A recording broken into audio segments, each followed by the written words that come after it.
Break के बाद आपका स्वागत है। और दिल्ली का फैसला सामने आ चुका है। लगातार हम आपको तस्वीरें दिखा रहे हैं। बीजेपी में जश्न का माहौल है और मिठाइयां बांटी जा रही हैं, ढोल नगाड़े बजाए जा रहे हैं। इस वक्त हमारे साथ संवाददाता दृष्टि गुप्ता भी जुड़ी हुई है। दृष्टि, ये देखिए जिस तरह से जश्न मन रहा है और यूं कहिए कि 27 साल के बाद ये मौका मिला है बीजेपी को जश्न मनाने का, और ऐसे में कोई कोर कसर बीजेपी वाले नहीं छोड़ रहे हैं अपनी दिल्ली तमन्ना निकालने के लिए। लेकिन जो मेन काम है वो शुरू होगा अब, क्योंकि कहीं ना कहीं सीएम को तय करना है कौन बनेगा दिल्ली का सीएम। इसके अलावा चुनौतियां काफी रहने वाली हैं, जितने वादे किए हैं वो पूरे करने होंगे। हरियाणा के सीएम क्या कुछ कह रहे हैं, पहले चलिए आपको वह सुनाते हैं। दिल्ली के सीवरेज, दिल्ली की गलियों में पानी, जो लोगों ने पिछले 10 वर्षों का वो अत्याचारी शासन सहा है, आज दिल्ली के लोगों ने उस आपदा को बाहर किया है। मोदी जी की नीतियों पे मुहर लगाई है। मैं आदरणीय प्रधानमंत्री जी को बहुत बधाई देता हूं कि उनके कुशल नेतृत्व के अंदर आज दिल्ली में सरकार बनी है। और केजरीवाल ने तो अपनी कमियां छुपाने के लिए हरियाणा के ऊपर ही आरोप लगा दिया। हरियाणा का बेटा होने की बात कहते थे। जिसने हरियाणा की माटी के ऊपर जन्म लिया, उसी माटी को कलंकित करने का काम केजरीवाल ने किया। हरियाणा के लोग ऐसा नहीं कर सकते केजरीवाल, कि पानी में जहर मिला करके अपने परिवार के लोगों को पिलाएंगे। आपने काम नहीं किया, आपने वो सुविधा नहीं दी, अपनी सुविधा बढ़ाई है, अपने लिए काम किया है, दिल्ली के लोगों को उससे वंचित रखा है, और ये उसका परिणाम है। आदरणीय मोदी जी के नेतृत्व में डबल इंजन की सरकार गति से लोगों को हमने कहा है कि हम पर्याप्त जल भी देंगे और स्वच्छ जल भी देंगे। हरियाणा पहले ही स्वच्छ जल दे रहा था, दिल्ली के जल को भी स्वच्छ करके दिल्ली के लोगों तक पहुंचाने का काम हमारी सरकार। सर सीएम साहब, राम राज्य आया है दिल्ली के अंदर 27 साल बाद। कहीं ना कहीं अन्ना हजारे ने भी कह दिया शराब नीति की हार हुई है। देखिए, जो व्यक्ति सुविधाओं की बात करता था, जो व्यक्ति बच्चों को एजुकेशन देने की बात करता था, जो व्यक्ति युवाओं को डॉक्टर इंजीनियर बनाने की बात करता था, उसने नशे में धकेल दिया, आपके सामने है। और उसके अंदर भ्रष्टाचार किया, भ्रष्टाचार की सीमाएं लांघ दी। लोगों ने उस ईमानदारी के चेहरे को आज उतार दिया। तो यमुना का पानी भी दिल्ली साफ हो गई, यमुना का पानी भी दिल्ली साफ चली गई। सतलुज का पानी कब पिएंगे? पंजाब की बारी आ गई चुनाव आने वाली। पंजाब अगली बारी पंजाब की है। कोई बात नहीं, वो भी बताएंगे। सेफ हाउस ढूंढ रहे हैं भगवंत मान सिंह साहब, सेफ हाउस। सैनी हरियाणा के सीएम। और देखिए हरियाणा का जो ये पानी वाला मुद्दा था ना, वो इतना ज्यादा गर्मा गया दृष्टि कि जिसके चलते कहीं ना कहीं अब जो सत्ता है वो आपके हाथों से निकल गई है, क्योंकि हमने देखा काफी चर्चा हुई जहर मिले पानी को लेकर।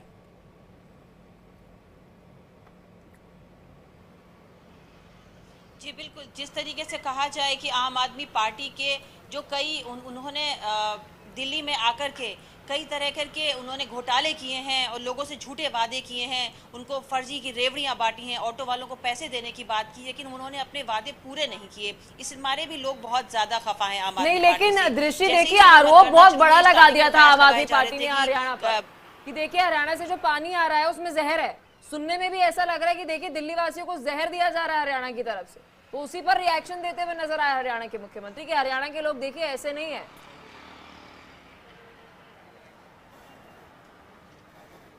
बिल्कुल, दिल्ली के भी लोग ये कह रहे हैं कि इन्होंने यमुना में भी जहर घोल दिया है, क्योंकि यमुना का पानी भी अब पीने लायक नहीं रहा है। तो एक तरीके से कहा जाए कि केजरीवाल के द्वारा ही घोला गया जहर है जो दिल्ली वालों को अब नागुज़ार गुजरा है, और उन्होंने आम आदमी पार्टी को साफ कर दिया है और अब बीजेपी को लाया है। और लोगों की उम्मीदें हैं कि शायद बीजेपी जो वादे की है उस पर खरी उतरेगी और अब दिल्ली का विकास करेगी, क्योंकि आम आदमी पार्टी को लेकर के लोगों में काफ़ी रोष है। अब चाहे वो पानी की बात हो, क्योंकि केजरीवाल ने बहुत ही बड़ा गंभीर आरोप लगाया था कि हरियाणा के पानी में जहर है, लेकिन दिल्ली के पानी में क्या है ये खुद केजरीवाल को बोलना पड़ेगा। बिल्कुल दृष्टि, और यहाँ पर एक बड़ी बात ये भी है, क्योंकि ये देखिए बीजेपी के सामने चुनौती तो होगी ही, क्योंकि मैनिफेस्टो में कह दिया है कि आम आदमी पार्टी ने जो दावे किए हैं, जो योजनाएं चलाई हैं, उनको जारी रखेंगे। प्लस एड ऑन करते हुए उन्होंने ये भी कहा कि मैनिफेस्टो में हम आपको ये और देने जा रहे हैं। तो इसके लिए बजट कहां से आएगा? क्योंकि हमने देखा जब अरविंद केजरीवाल की तरफ से कहा जा रहा था कि महिलाओं को 2100 रुपए देंगे, तो उसमें जो महिला विकास मंत्रालय उन्होंने कह दिया नहीं जी हमारे पास बजट नहीं है। तो ये समस्या तो बीजेपी को होने वाली है।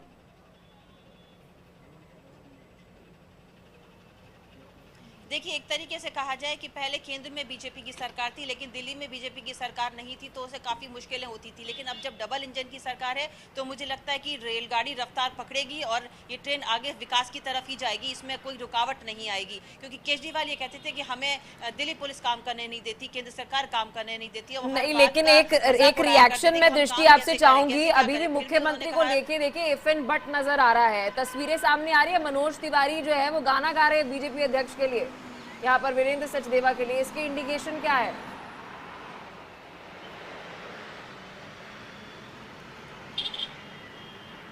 जी देखिए, ये बात तो खैर हर कोई अपने मन से कह रहा है कि इस समय कौन सीएम बनेगा, और हर कोई इस समय दिल्ली प्रदेश अध्यक्ष की तारीफ कर रहा है, क्योंकि उनके नेतृत्व में पिछली बार भी दिल्ली में 5 सीटें जीती गई थी लोकसभा की चुनाव की, और इस बार भी जो ये चुनाव है दिल्ली में पूरा जीता गया है विधानसभा चुनाव। तो इस तरह से उनकी हर कोई तारीफ तो कर ही रहा है, लेकिन ये बड़ी बात है कि केंद्र का नेतृत्व का साथ मिलने पर ही दिल्ली सरकार इतना कुछ कर पाई है, और दिल्ली बीजेपी अब इस चीज को आगे बढ़ाएगी और दिल्ली को विकास की ओर लेके जाएगी। ये सभी कह भी रहे हैं और चाहते भी यही हैं।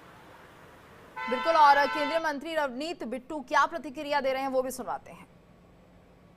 कोई केजरीवाल या कोई सिसोदिया या और ये इलेक्शन वो नहीं हारे।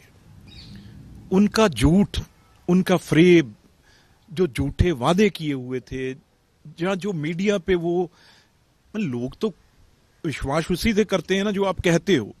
लोगों ने उस पे विश्वास करके इनको 3 बार वोट दी, लेकिन ग्राउंड पे जब मैं इस कैंपेन में बहुत सीटों पे गया, और खासतौर हम जो न्यू दिल्ली है जहां एनडीएमसी का एरिया, उसे देख के समझते थे भी शायद दिल्ली ठीक है आप, लेकिन जब 4-5 किलोमीटर ही इंडिया गेट से पार्लियामेंट से आगे जाते हैं फिर पता चलता है भी एक दिन में पानी का रंग भी 4 बार बदलता है, और वो पानी पता नहीं 4 बार रंग बदलने वाला भी कितने दिन आएगा। 4-4 दिन का पानी लोग भर के रखते हैं, टैंकर माफिया है। और ये प्रदीप भंडारी से खास बातचीत की है हमारी संवाददाता आयुषी ने। चलिए, लेकिन इसी बीच बीजेपी प्रदेश अध्यक्ष क्या कुछ कह रहे हैं, चलिए आपको वह भी सुनाते हैं। वीरेंद्र सचदेवा को आप घोटाले करोगे, भ्रष्टाचार करोगे, चोरी करोगे तो दिल्ली की जनता जवाब देती है। दिल्ली की जनता ने जवाब दिया है। सालों बाद दिल्ली में अब सरकार बनाने की स्थिति में आ चुकी है बहुमत के साथ। अरविंद केजरीवाल चुनाव हार चुके हैं। ऐसे में इन तमाम चीजों पे बातचीत करेंगे। प्रदीप भंडारी जी हमारे साथ हैं। किस तरीके से इस चुनाव को देख रहे हैं? ना सिर्फ जीत बल्कि बम्पर जीत बीजेपी। मोदी जी की विकास की जीत है, मोदी जी के भरोसे की जीत है, मोदी जी के प्रति दिल्ली की जनता के ट्रस्ट की जीत है, गवर्नेंस की जीत है, और अरविंद केजरीवाल के भ्रष्टाचार, कुशासन, झूठे वादों की हार है। आज सही में ईमानदार पॉलिटिक्स की जीत है। आज सही में दिल्ली में काम की राजनीति शुरू होगी। पिछले 1 सालों में हमने देखा है, चाहे वो झुग्गी झोपड़ियों में जाने का सिलसिला हो या लगातार हर वर्ग से बीजेपी के नेताओं के जुड़ने का सिलसिला हो, वो हमने देखा है। स्ट्रैटेजी के तहत आपने इस बार दिल्ली में चुनाव लड़ा है। ऐसे में आपकी भी एक बहुत अहम भागीदारी रही है इस पूरे चुनाव में। इस पूरे चुनाव की जीत का श्रेय आप किसको देते हैं? प्रधानमंत्री नरेंद्र मोदी, प्रधानमंत्री नरेंद्र मोदी, प्रधानमंत्री नरेंद्र मोदी।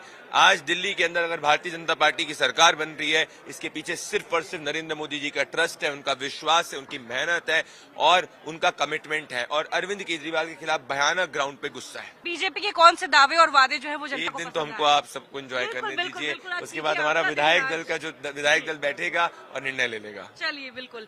देखिए, आज का दिन उत्साह का है, आज का दिन खुशी मनाने का है बीजेपी के लिए। और प्रदीप भंडारी जी हमारे साथ जुड़े थे। उन्होंने कहा कि इस चुनाव के जीतने का पूरा श्रेय प्रधानमंत्री नरेंद्र मोदी को जाता है। उनके नेतृत्व में पार्टी ने इतना अच्छा चुनाव लड़ा कि 27 सालों बाद दिल्ली में आज वो सरकार बनाने की स्थिति में है। कैमरा पर्सन रवि के साथ में आयुषी मिश्रा, इंडिया डेली, दिल्ली। तो देखिए, मेरी सहयोगी आयुषी को आप सुन रहे थे, प्रदीप भंडारी के साथ वो बात करते हुए नजर आई। चलिए अब ग्राउंड पर आपको सीधा लेकर चलते हैं। आयुषी हमारे साथ जुड़ चुके हैं। आयुषी, जश्न का माहौल है, क्या कुछ वहां पर कार्यकर्ताओं का कहना है? क्योंकि अभी तस्वीरें हम दर्शकों को बता रहे थे कि यहाँ पर मनोज तिवारी तो गाने गा रहे हैं वीरेंद्र सचदेवा के लिए, तो क्या कार्यकर्ताओं में अलग मूड है या फिर बड़े नेताओं में अलग मूड है?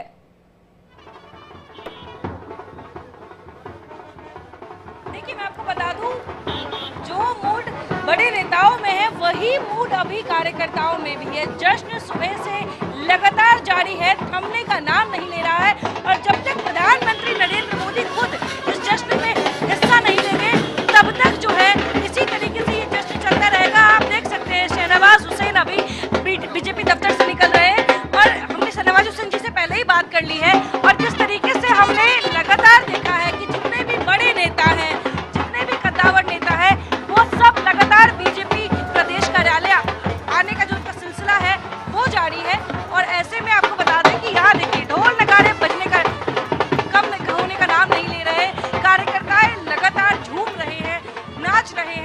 जश्न मना रहे हैं और ये जश्न पलक छोटी मोटी नहीं है। ये जश्न 27 सालों बाद बीजेपी को नसीब हुई है दिल्ली में जश्न। बीजेपी ने एक सपना देखा होगा कि आखिर दिल्ली में कब बीजेपी अपना जो क्या कहते हैं, जो ये प्रदेश कार्यालय है, मैं खासतौर पर इस प्रदेश कार्यालय की बात करूंगी, तो पिछले 27 फोर्सेस का मिसयूज किया गया, तंत्र का मिसयूज किया गया, लगातार परेशान करने की कोशिश की गई, कार्यकर्ताओं को डराया गया, पैसे की ऐसे अंधाधुंध बांटे गए, डराया गया कि पैसे लो, तुम घर में रहो, वोट करने ना आओ।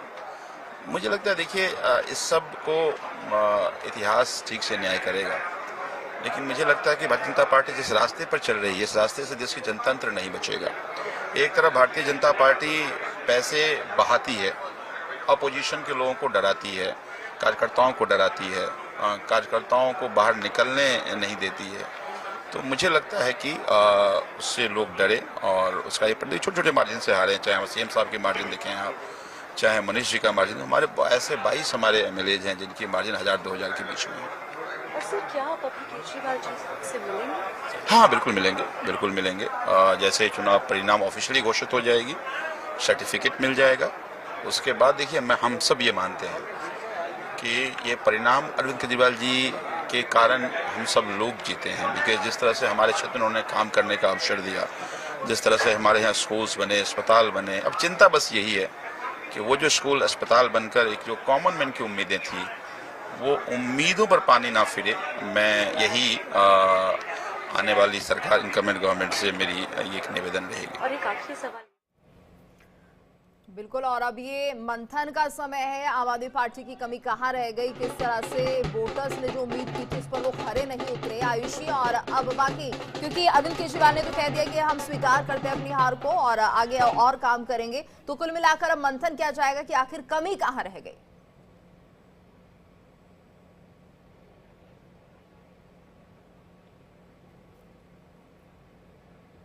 आयुषी, आवाज पहुंच रही है आप तक? लगता हमारा संपर्क नहीं हो पा रहा है। दृष्टि, ये बहुत बड़ा सवाल है, क्योंकि अगर कोई भी पार्टी हारती है और बड़े बड़े दावे पहले हो रहे होते हैं।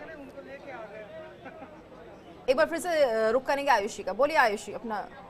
जी बिल्कुल, दावे और वादे जो पूरे चुनाव में सुनने को मिले, चाहे वो बीजेपी हो, कांग्रेस हो या आम आदमी पार्टी हो, दिल्ली की जनता से सभी ने बड़े बड़े वादे किए, लेकिन दिल्ली की जनता ने मोदी की गारंटी पर विश्वास किया और इसलिए मोदी की सरकार, या यूं कह लें बीजेपी की सरकार जो है इस बार दिल्ली में बनने जा रही है। लेकिन अगर आम आदमी पार्टी की बात कर ले तो बिल्कुल आम आदमी पार्टी में अभी चिंतन और मंथन का दौर चल रहा होगा। आखिर इस चीज पर मंथन हो रहा होगा कि कहाँ चूक रह गई। जब हमने शिक्षा व्यवस्था में बात की, जब हमने स्वास्थ्य व्यवस्था के लिए काम किया, तो आखिर कहां दिल्ली की जनता नाराज रह गई, उनकी नाराजगी कैसे दूर की जाए और विपक्ष की भूमिका मजबूती के साथ कैसे निभाई जाए। अब आम आदमी पार्टी इस स्ट्रैटेजी के साथ आने वाले दिनों में देखने को मिल सकती है और ऐसे में आपको लगातार जो जय श्री राम के जो नारे हैं वो गूंज रहे हैं पूरे बीजेपी कार्यालय में। और देखिए, राम की तस्वीर आपको हर हाथ में नजर आएगी। प्रभु श्री राम ने 14 वर्षों का वनवास झेला था और बीजेपी ने 27 वर्षों का दिल्ली में, और आज बीजेपी का हर एक कार्यकर्ता इससे अपने आप को रिलेट कर पा रहा है, जोड़ रहा है। आपने माथे पे चंदन लगाया है और हाथों में प्रभु श्री राम की तस्वीर है, क्या संदेश देना चाहते हैं? सत्य की जीत हुई है, ठीक है।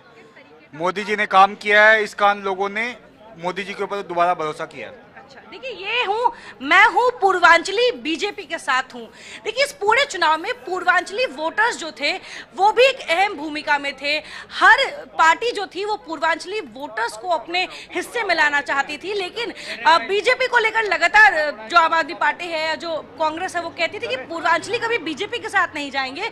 लेकिन देखिए, ये हाथ, ये जो दिल का कटिंग है और इसमें लिखा हुआ है मैं हूँ पूर्वांचली बीजेपी के साथ हूँ, क्या संदेश देना चाहते हैं आप? एक्चुअली एक समय आया था कोविड का समय, जो कि बहुत ही दुख भरा समय था। उस समय पूर्वांचल के लोगों को दिल्ली के बॉर्डर के बाहर ले जाकर दिल्ली सरकार के द्वारा छोड़ दिया गया था। जो पूर्वांचल के लोग दिल्ली में आकर यहाँ की अर्थव्यवस्था को बढ़ा रहे थे, उन पूर्वांचल के लोगों को आयुषी, आप हमारे साथ बनी रहिए। इस बीच उत्तराखंड के मुख्यमंत्री पुष्कर सिंह धामी क्या कुछ कह रहे हैं, चलिए आपको सुनाते हैं।